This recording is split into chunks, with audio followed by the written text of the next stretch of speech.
kalau ibu kasih pelajaran di papan tulis, kalau kata main nanti ibu marah. Dulu aku takut bertanya karena guru galak.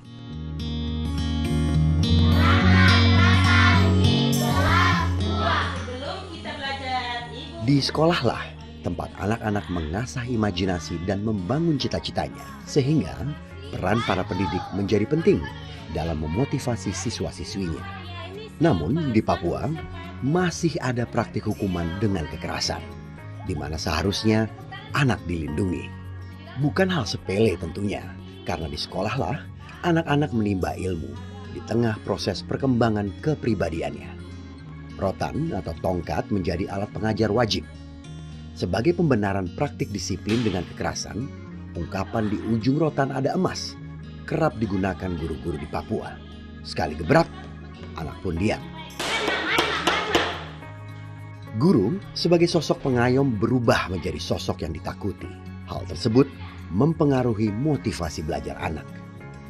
Jadi ketika kami mengajar di papan tulis, ada anak yang sedang bermain atau ribut, kami langsung tegur, "Hei, diam! Jangan ribut." Kadang-kadang papan tulis kita bunyikan untuk membentak anak tersebut. Bersama pemerintah daerah di Papua dan Yayasan Nusantara Sejati, UNICEF mengembangkan pendekatan disiplin positif. Sebuah program yang melatih pendidik untuk mengubah proses pembelajaran mereka menjadi proses yang aktif dan menyenangkan. Masyarakat pun dirangkul agar perubahan terjadi di semua lingkungan pendidikan anak, termasuk di rumah. Pelatihan disiplin positif kami mengajarkan kepada guru, membagi kepada guru ada yang dinamakan dengan konsekuensi logis, di mana anak diberikan disiplin bukan hukuman. Anak itu tidak hanya takut kepada guru, tidak membuat anak menjadi takut, tapi sadar. Semua ini bertujuan untuk menumbuhkan perilaku positif mereka, pengendalian dan percaya diri dengan apa yang mereka mampu pelajari. Setelah adanya program disiplin positif yang diajarkan kepada kami di sekolah ini, kami mulai mengerti sekali, bagaimana kita melakukan siswa itu seperti apa.